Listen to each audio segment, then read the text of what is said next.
Thank you for inviting me. It's a great pleasure to be here. Now, my share button has mysteriously disappeared. There it is. Let me just share my screen and hopefully then everyone can now see my title. Is that all working?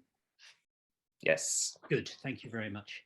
So, good morning, everyone. I would like, first of all, very much to thank the organisers for inviting me to come and speak at this very exciting event, but also to take part in it, to experience it. It's been fascinating so far, and I'm sure it will continue to be fascinating. I'm not so sure about the next hour or so. Maybe you can make a judgment on that. Geraint, just a quick interruption. You have two gray squares in front of your presentation, one on the right and one on the bottom. Those are Zoom windows. I will get rid of them. Yes. Thank you very much. Let me just make my presentation a little smaller. There we are. Is that okay? Yes, that's perfect. Good. Thank you. Thank you very much. Thank you for letting me know. Oh, now we have another big one. Oh, no. Oh, I see. All right. Yeah, this is very frustrating. So now it's... see if I go there and then like this. How's that? Yeah, now the others are back. So maybe you can, I don't know whether it's possible to go to...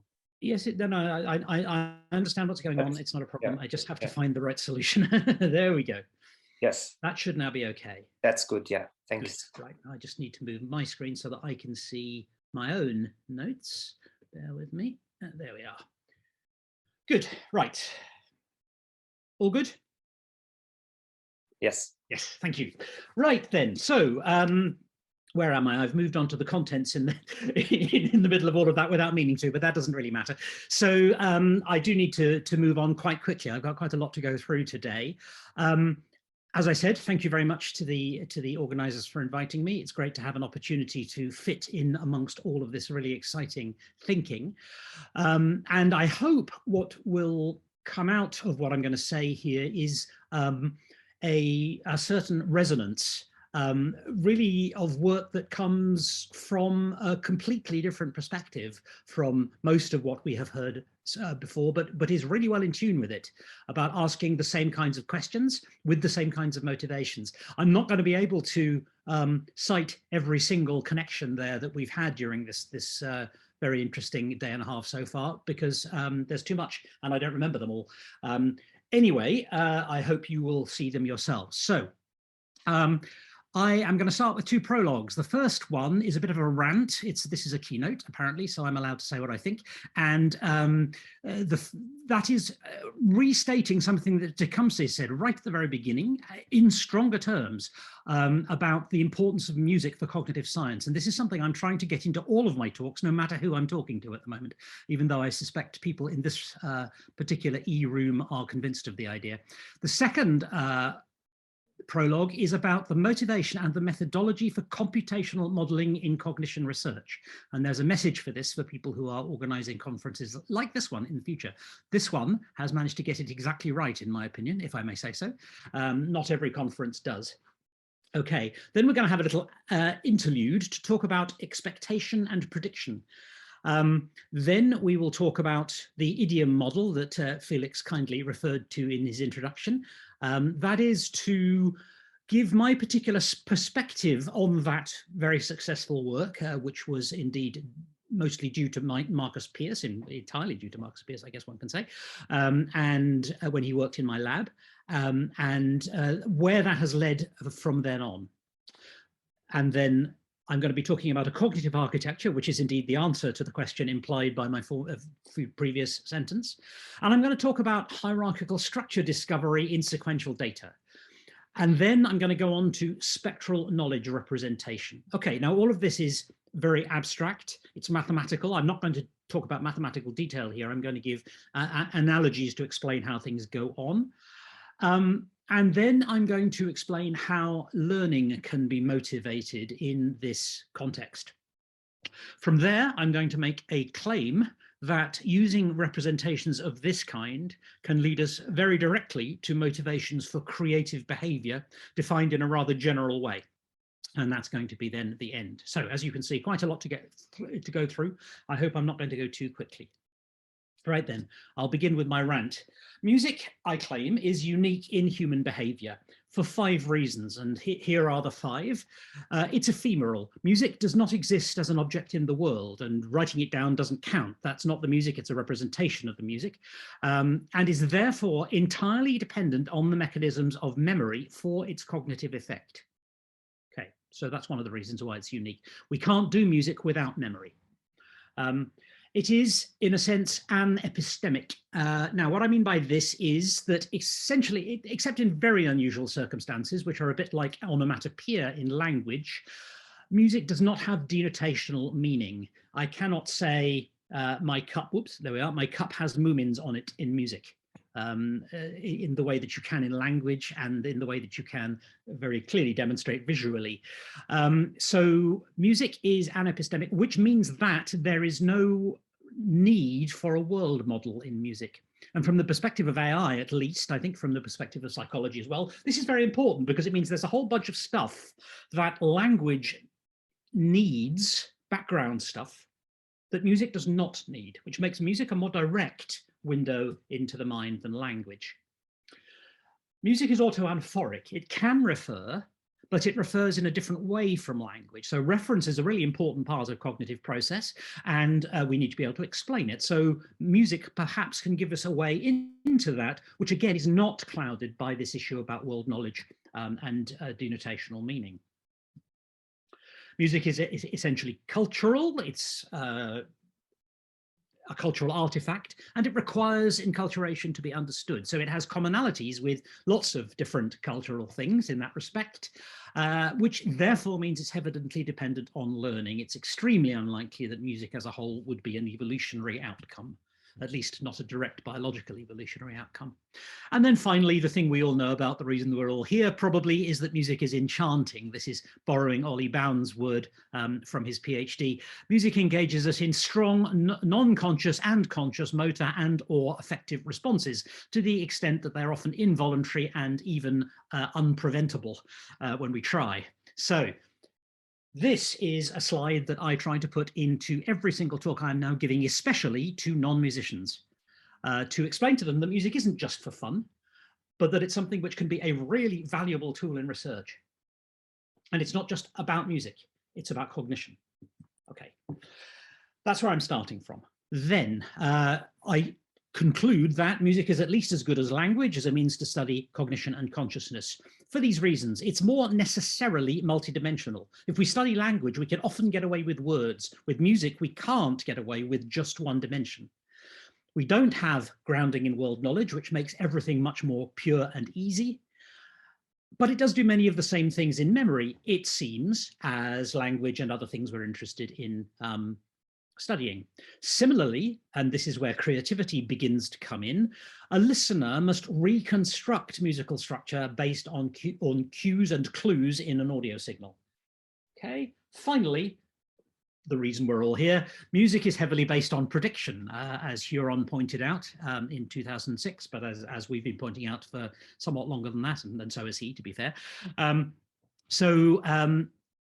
there's plenty of reason to believe that mechanisms used in music perception are used in other cognitive processes. So that's my little manifesto there for wanting to study music. It's not just because music is passionately interesting in its own right, of course it is, but because it is a better tool than some of the other tools that are available. Okay. Now then, motivation and methodology for computational modeling in cognition research. And what I'm attempting to do here is to speak to something which I infer is a misconception about cognitive modeling in quite a lot of psychology conferences that I see. I'll explain why I think that later on. A mathematical psychological model, what a psychologist would call a model, often consists of a statistical distribution that describes a data set for a given population. And the fundamental idea of cognitive modeling is different from that. And this is the point I just wanted to make briefly. There are 2 approaches, essentially, in my world to cognitive modeling. And the first one answers a question, is my favorite modeling technique, whatever it happens to be, capable of predicting this empirical data set? So a lot of neural network research is of that form. And then, of course, my favorite modeling technique becomes my favorite neural network architecture. But there's another kind, and that kind is I have a hypothesis about cognitive process is the key word here, which can be accurately approximated by and therefore tested using a program which simulates that process at some level of abstraction. Now, what I'm talking about today is approach number 2. And of course, that means that the domain in which we're working is every bit as important as the model itself. So in other words, I can't do music cognition research of this kind without knowing about music and without placing my work in the context of that music. And what that means is that when we have this second form of cognitive modeling research, psychology conferences should not include separate sections on cognitive modeling, because the research is not fundamentally about cognitive modeling. It's about the thing that's being modeled.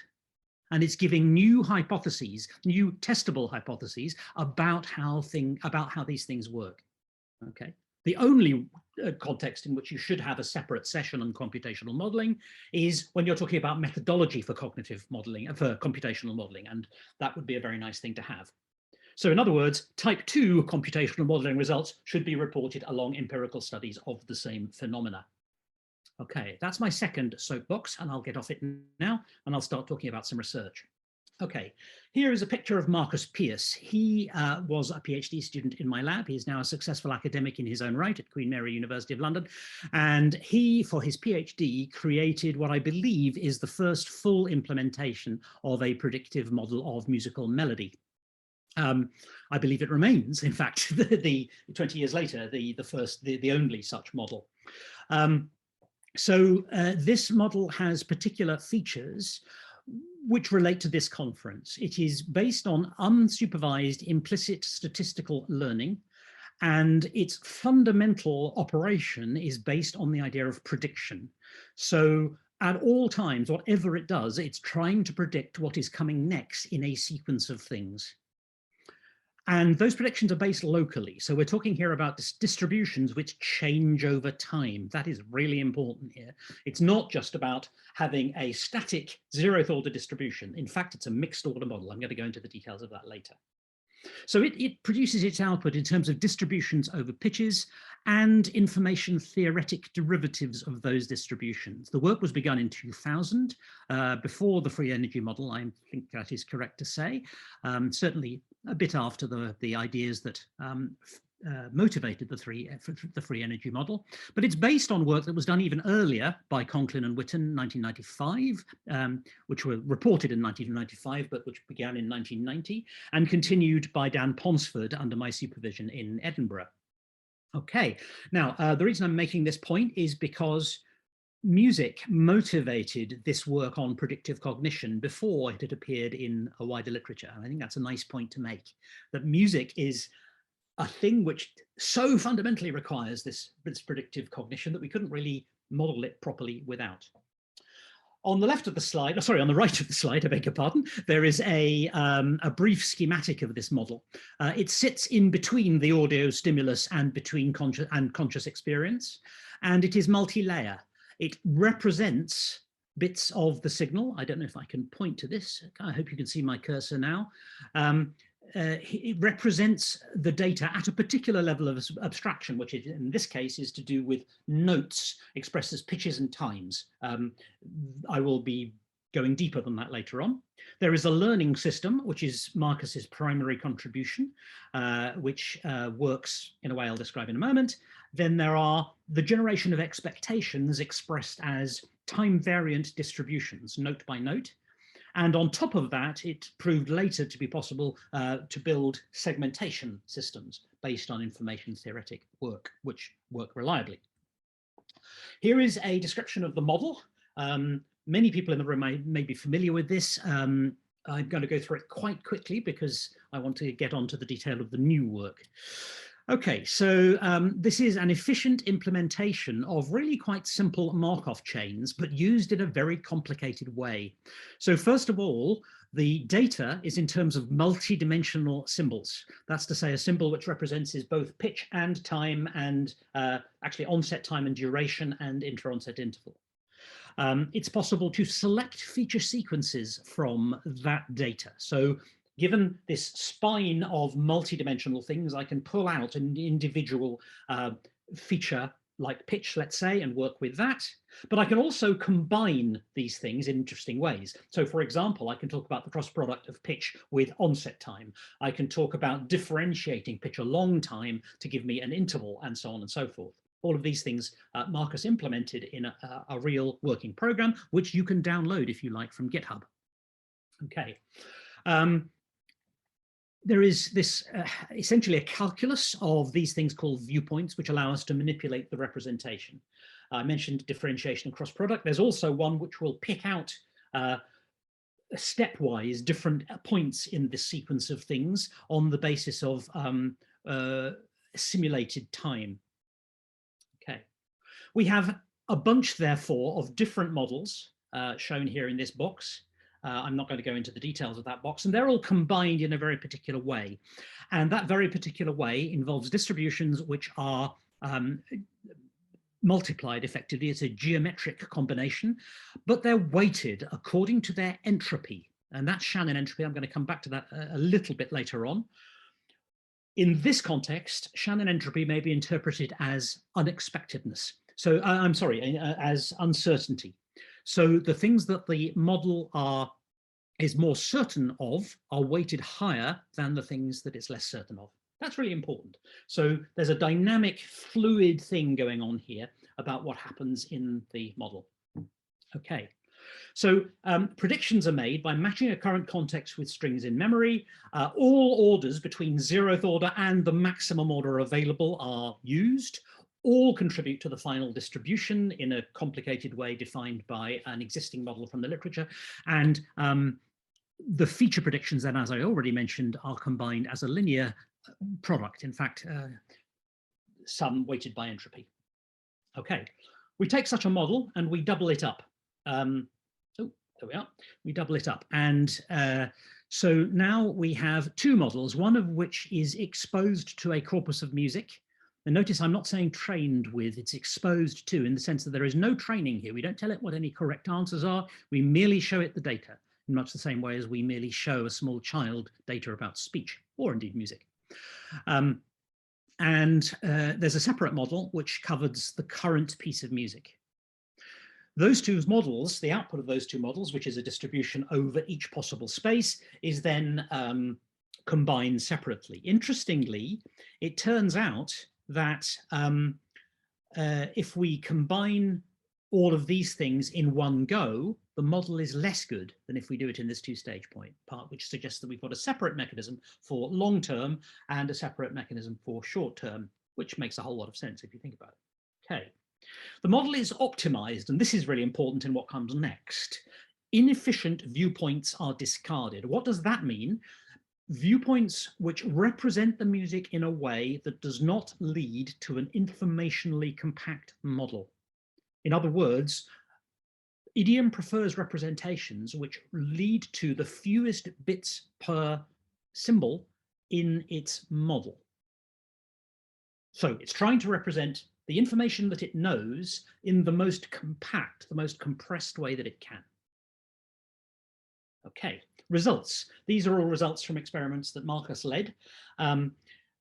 This one is about a listener's expectation of the next note in a melody. 4 different studies, some done in different ways, in fact, and they're around a correlation of 0.9. The correlation here is running diagonally downwards because we're comparing unexpectedness with judgments about expectedness, because it's easier to ask participants about that.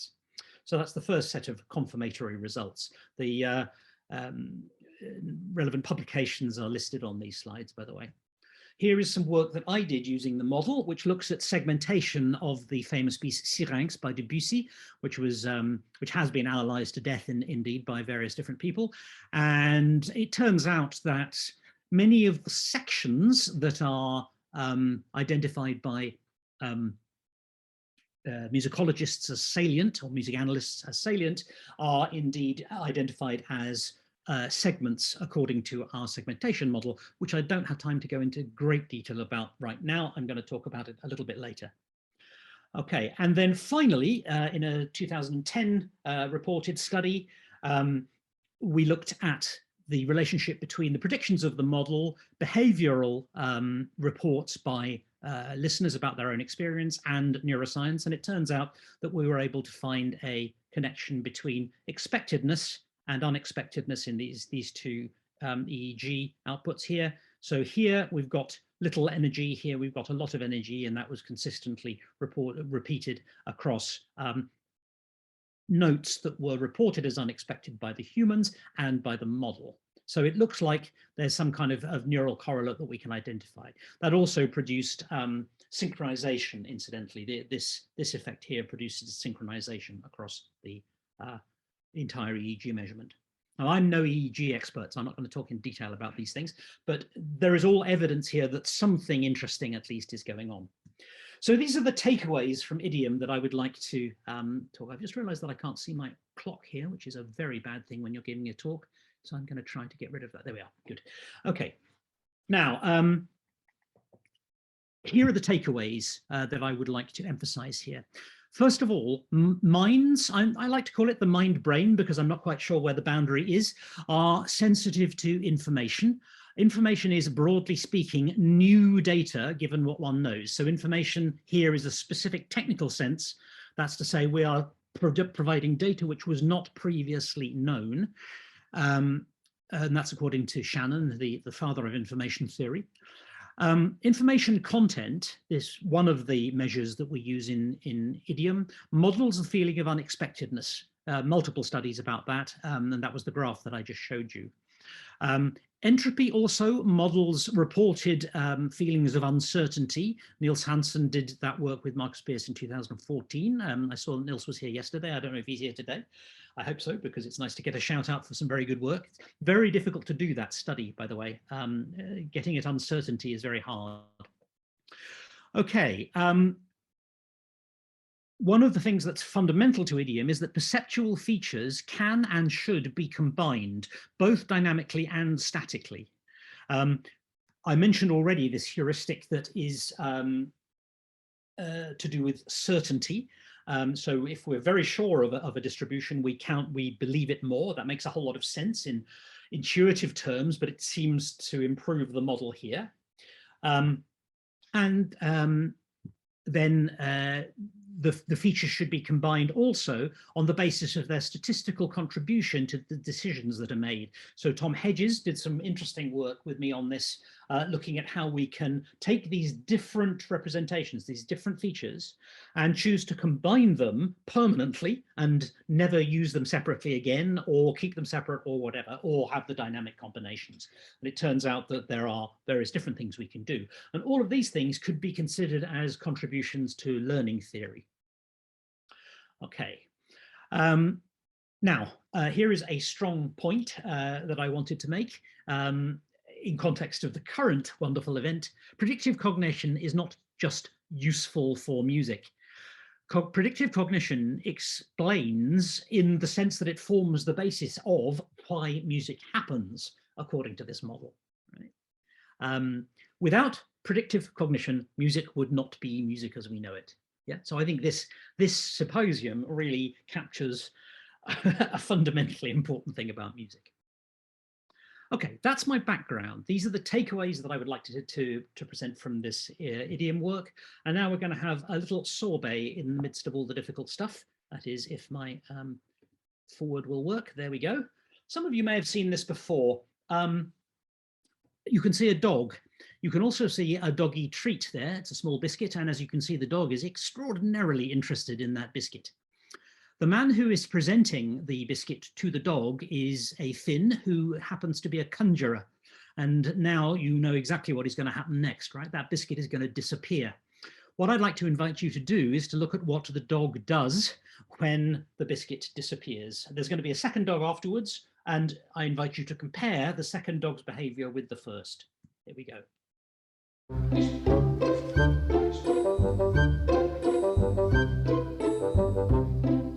Where's it gone? It could have gone down there. Oh no, it didn't. Okay. Where's it gone? Did it go down? No, it didn't. No. So did it go, it flew sideways? No, it didn't. Or did it go maybe under where I was? Fairly mean thing to do to a dog there. But what we saw there was the first dog was imagining where that biscuit might have gone, right? It was imagining a counterfactual, something that didn't happen, but it knew where to look. The second dog was doing this into an even greater extent when it was systematically going through a sequence where first it looked at the most likely thing, then it looked at something less likely, and then it looked at something less likely still. So that's quite a clear demonstration to me that these dogs are imagining things. Yeah. Now, whether they're doing it at the level of consciousness is a completely different question, but they are certainly predicting the world, and they are certainly imagining things that would have happened in the world. Their motivation in this instance was a biscuit. And I'm going to come on now to motivation for learning.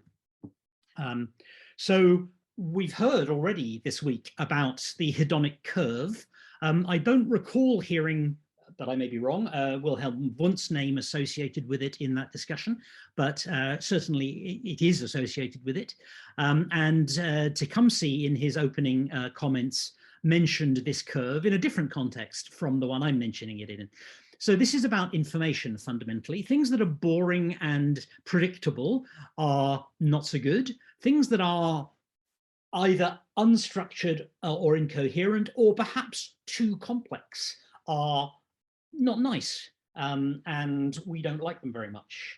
So when we do that individually, there's a sweet spot. We're all familiar with this idea. When we do it as a society, there's a sweet spot as well. And I think what Tecumseh was referring to in his nice introduction was precisely the application of the Wundt curve in the context of a society. Okay, Margulis and Beattie explained the relation between information theory and the Wundt curve very nicely in the 2008 paper. Too much information causes overload, feels unpleasant. Too much novelty is overwhelming. On the other hand, too little is boring. Okay, just enough means that we can, or our brains perhaps can see how to adjust our memory and to learn. And that's going to be really important. Now, in separate work, Biederman and Wessel propose a neurophysiological motivation for human learning. They coin the phrase, humans are infovores. We seek information, strictly interpreted here, new data, not just any old data, because this process of integrating information into memory causes endorphin release. So they've traced the neural pathways of learning up into the cortex, and it turns out the further you go up in that path, the more endorphins get released. So this would explain why the Wundt curve in both versions, either the societal one or the personal one, gives works in the way that it does. It arises from what we might call information content. That's to say how much information there is in what is being received. And that is a thing which is relevant, relative to what is known. Too little information triggers no endorphin release. It's boring, and that's negative because, frankly, we're addicts to endorphin. Too much data cannot be integrated effectively because there's no frame of reference, and therefore that triggers no endorphin release. Furthermore, it triggers a negative stress reaction because the failure to understand one's environment is an existential threat. So there's an evolutionary account for that. The sweet spot is where the information rate is just right so that the memory can be comfortably updated in the amount of time available, and that then leads to endorphin release, and we are happy. Okay, so there's a motivation for learning, which is slightly comically schematized in the diagram there. Another piece of background that I need to add in here, I referred to before. We, as humans, are very good at finding hierarchies in data. We're also very good at separating out data which may arrive simultaneously, but which is not statistically correlated. This is not news to anyone in the room, I'm sure. There's a particular property called boundary detection by entropy, or boundary entropy, which is maybe not so well known across psychology. It relates to chunking, which is obviously a very important and well-known property. And it works essentially like this. In language, at the start of a sentence, we don't know what's coming. At the last word before the very end, we usually do know what's coming, and we know that the sentence has probably finished. Now, this can be explained by a grammar, of course, but it can also be explained by the fact that we have a sort of complete semantic unit and we have no more uncertain considerations. And interestingly, when you look at the statistics of language, what happens indeed is that there is a rise in uncertainty of a model like idiom as it goes along sentences. And that idea was exactly what I applied in the Syrinx analysis that I talked about earlier on, and also in some language work that I've done transferring the model in a very naive way to language. It works there too. Okay, so this idea in the abstract has been shown to work for many various languages, including English and Chinese, and I've shown that it works for English in the context of idiom as well. So in the work that I'm going to talk about next, we apply it incrementally and hierarchically. The driving heuristic, this idea about information efficiency, that is to say, taking our data and trying to represent it in some kind of system which gives us the most efficient representation of the data, is absolutely fundamental. And the claim there is that that is what brains are doing all the time. That, of course, relates strongly to the free energy principle, because what one wants in this context is to keep updating the model, keep updating the representation system in such a way that it changes to match the shape of the data and so on. Okay. Now I'm going to talk about, which it's not idiom 2.0, it's the information dynamics of thinking. So this is the attempt that I've been doing for the past, 10 years now to lift these ideas away from symbolic systems, such as idiom is, and into the sort of continuous world that we inhabit as humans, but also to introduce some more explanations for hierarchical structure and the things that, for example, grammarians think are important. So I'm proposing here a system which is really very like idiom's system, really completely inspired by that, but which generalizes it. So instead of, as we did with idiom, giving it the features that we knew it should consider, and then inviting it to throw away the ones it didn't want, what I'm trying to look at here is how we can choose those features a priori from the simple numbers that come in the data. And that means I can't use symbolic representations. I have to use the data itself. Although I can demonstrate that this works using symbolic representations. So that data, which comes in as a continuous stream in principle, or at least a quantized continuous stream, quantized in time, can be divided into chunks by boundary entropy. Strong increases in the uncertainty signal there signals the end of predictable unit. So that would be a sentence or a phrase. In English, it would be a phrase or maybe a movement or whatever in music. And here is a thing that's really different from idiom. When we create chunks like that, we create a new symbol at the next level up in the hierarchy. I'm going to show you this working in a moment. When we begin from nothing, when there's nothing in idiot's memory, this is the abbreviation, of course, here is idiot, and it is an idiot indeed. It starts off making complete nonsense, but it quite quickly, surprisingly quickly, starts to settle down when one applies it to language. And as I said, I'll show you that in a moment.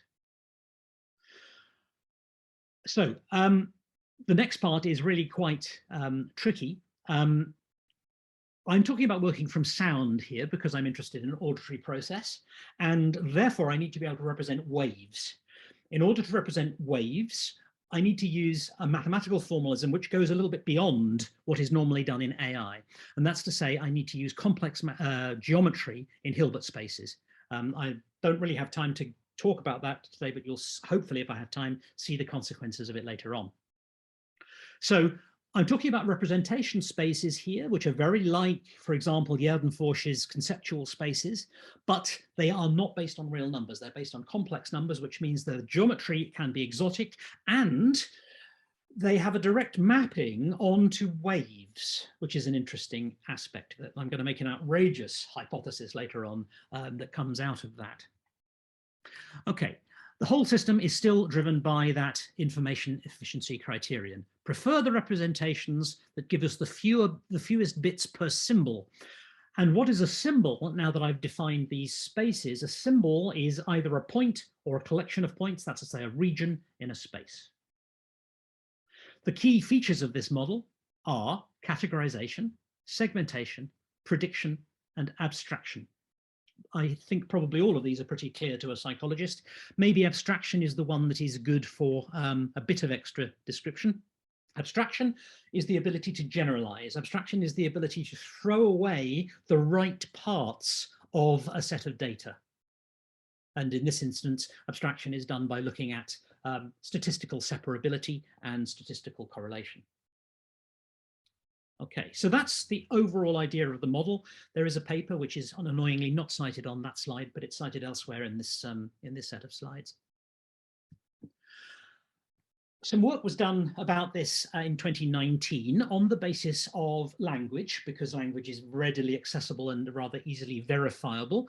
What we did here was to take a number of books and remove all of the punctuation and spaces from the language in those books. The language was English, and we invited the idiot model to try to learn the words in those sections. Now, this is a very raw model, very raw basic model, and you will see that it's flawed.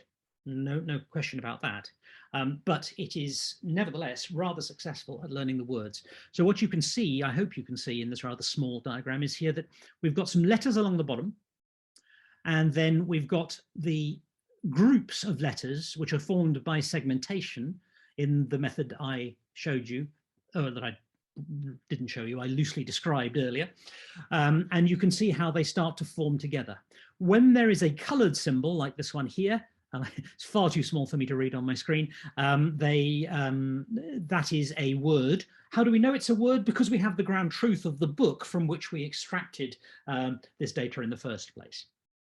Okay, so this works through time, and as it goes, it finds more and more layers and more words. As you can see, as we move through this this slide, the number of colored words starts to increase, and it carries on beyond this, but I haven't got time to show you the whole thing. You can also see that it's producing blobs of stuff at the top there, which are very, very long and completely incomprehensible. That's important too, for a reason that I'm going to come on to later when I talk about the true hierarchies in idiot. Here are some analytical results from this. We included a property of memory consolidation in this system, whereby the system was able to look for places where there was significant surprise according to the model. That's to say, where there was some rather more information content than we would expect in the memory, not just in the system. And when such a thing was found, the system would look to see whether it could reduce its overall entropy by splitting something at that point. And it turns out that that works extremely well. So that's the beginning of a model of memory consolidation in this context. And as you can see, there's as the system learns, it starts to tail off. You might expect that, because it starts off learning lots of stuff, and more words become repeated as it goes. So the left one here is the total words found over time. The right one is unique words found over time. And here is an interesting kink in that graph. We do not know why that kink is there, but it is a feature of this method. We really don't know why that's happening. And that would be nice for a future project. Unfortunately, Abdul Rahman Sanjekdar is no longer working with me. What is interesting is that over time here, over the same period of time that we're talking about here, the average information content of the model per symbol is massively decreasing, as you can see. It's roughly halving. So the model is achieving what it's supposed to achieve with this very, very simple process of learning. Okay. So then let's talk about abstraction now. Abstraction is the process by which we take not just sequences like this, but also multidimensional sequences, as in idiom, and decide whether to pull them apart or to keep them separate. The diagram that you see on the screen here illustrates, it's not meant to be a real diagram, it's an illustration, how these things might fit together. So we have an audio signal here, which I've shown as a spectrum sitting on its side. And I've shown you a sort of linguistic structure, which is a little bit like the thing on the previous slide.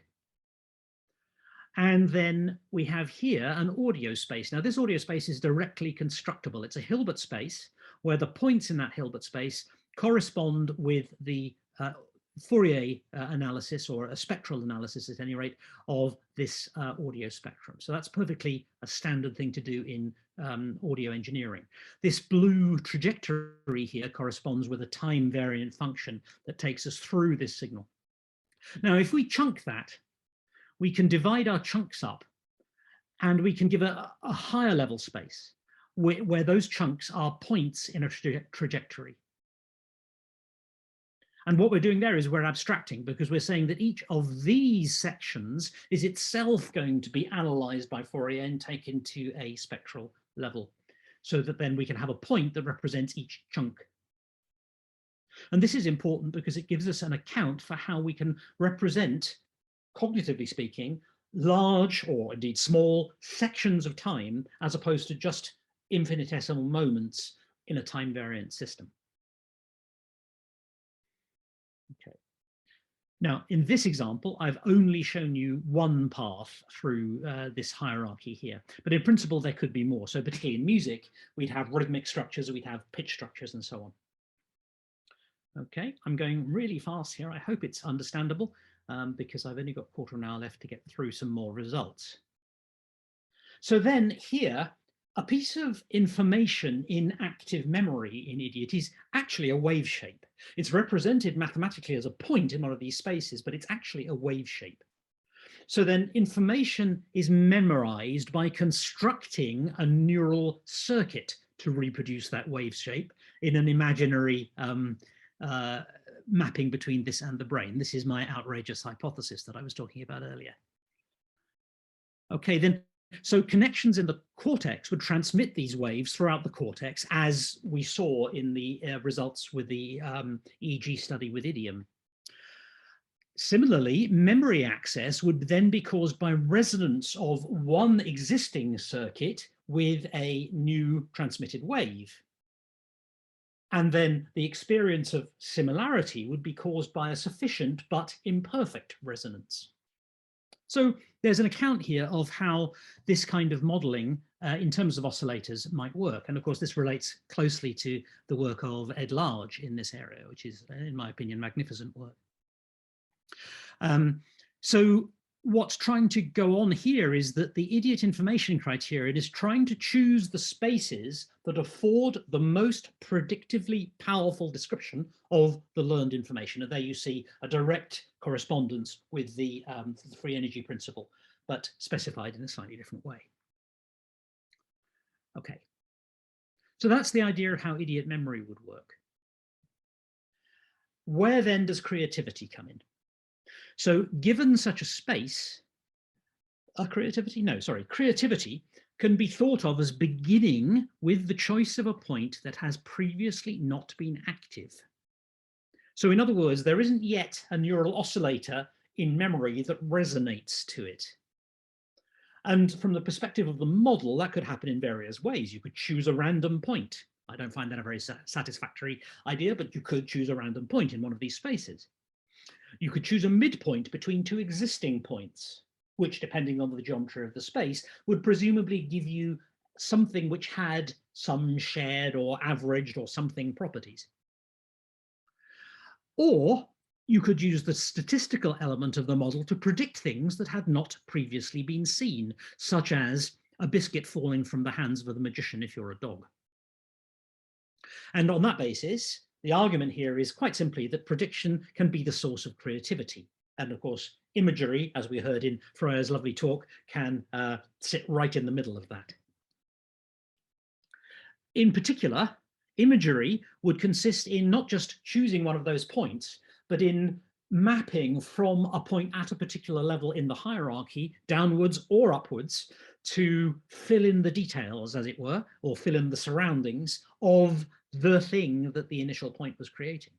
Or alternatively, you could have multiple points, and then the idea could be to try to find a path between them in the hierarchy, or so on. There are various different ways that one could imagine that happening. So when that point is mapped up and down to those other levels, that has a consequence. Because remember, we're talking here about points that don't have, that haven't been visited before. Or if you believe my outrageous hypothesis about this being mappable onto neural circuitry, then no specific neural circuit exists for this idea. What that means is that the neural circuitry has to adapt in the event that that wants to be remembered, or that it wants to remember that. I don't want to, that was nasty intentionality in there. In the event that that is going to be remembered, then there needs to be a new neural circuit for it, or in a less strong approach, simply we need to account for the path between that point and what happens in memory and the output that would be produced by that point. Okay, so then the meanings of the spaces here are likely to change as a result of creativity. That can certainly happen. But overall, the points that have been visited are going to change. And what that means is that any labeled regions that we have that denote concepts might well indeed also change. So then Biederman and Wessel's Infovore idea provides a biological motivation for creativity as well as for learning. We like to be creative because it gives us the same buzz that learning gives us, but probably to a larger extent, because everything is done in the context of what we know, so it's not going to be too much, but it will be quite a big deal because it's definitely something which is completely novel to us by definition. Right. This is all wild hypothesizing. Let me give you some evidence that this might even be true. So, first of all, some circumstantial evidence. Krauss and Nickel in 2019 were able to measure an electrical signal which seemed to model the audio input of a sound. Now, the thing is that the organ of Corti does not transmit an audio wave into the brain, so that signal must have been reconstructed somehow. It could have been reconstructed entirely coincidentally. That has to be said. However, suppose it wasn't, then such reproduction must be important because it would be biologically expensive. So, speculating, very clearly speculating, that reconstruction might actually be the very experience of hearing, which would mean then that that electrical wave corresponds in some sense with echoic memory. It's going on. Yeah? And Freya's work, she already mentioned this, in fact, earlier on today, that the actual listening is a different experience from the imaging of such a thing. Okay, so then the big question here is, what if these other cognitive representations are also oscillatory? And I give some argument for this position in my 2020 paper, which is cited on this slide. And that leads me to then two hypotheses, a weak one, which says that brain representations are describable using hierarchically structured Hilbert spaces in this way. That's a perfectly defensible and reasonable hypothesis. The second one, the strong one, is perhaps less reasonable, possibly more easily refutable, that brains structurally represent information using wave shapes produced by neural oscillators implemented in wetware. And of course, spiking neural networks and so on are on the trail of those ideas already. Okay, some circumstantial evidence for all of this. Well, Large's work shows us very nicely that you can build a model based on actual dynamical oscillators, which works extremely well as a model of sound perception.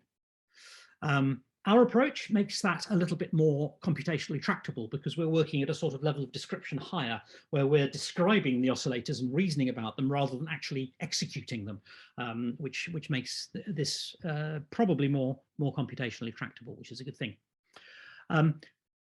Temporal trajectories of different lengths need to be comparable, and that is something that we can do in IDIOT because we have these points which represent periods of time, and we can represent the points as in a space and then use distances in the space to represent comparisons. And that's quite important. The latest 20 years of linguistics introduced the idea of using quantum logic to model language semantics. That's the very high levels of idiot, the very hierarchically top levels. And it turns out that that uses the same underlying maths as what we're talking about here. So that's another bit of sequential evidence. In signal processing, the most efficient vector representation used for signal representation is the Mel frequency cepstral coefficient MFCC vector.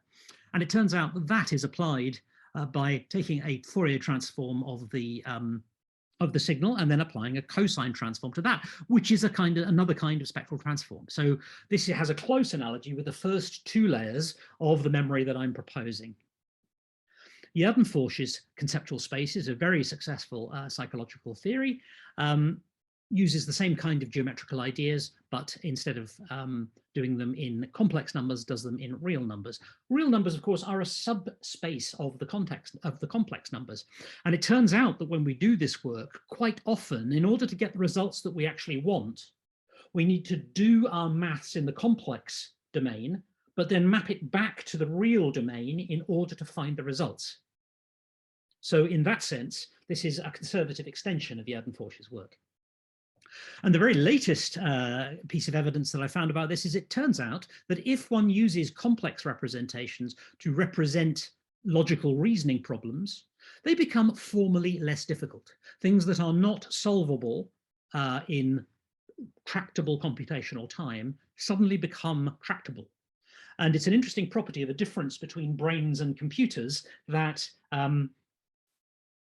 in these computational terms, brains are able to solve problems more efficiently than computers in certain contexts.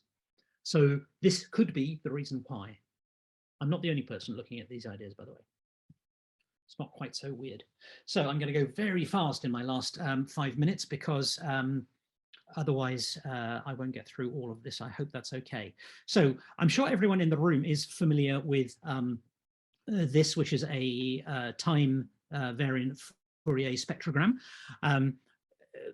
This depends on the idea of Hilbert spaces. I'm not going to go into the maths of that here, but a spectral transform such as Fourier is a vector which forms a vertical slice through a diagram like this.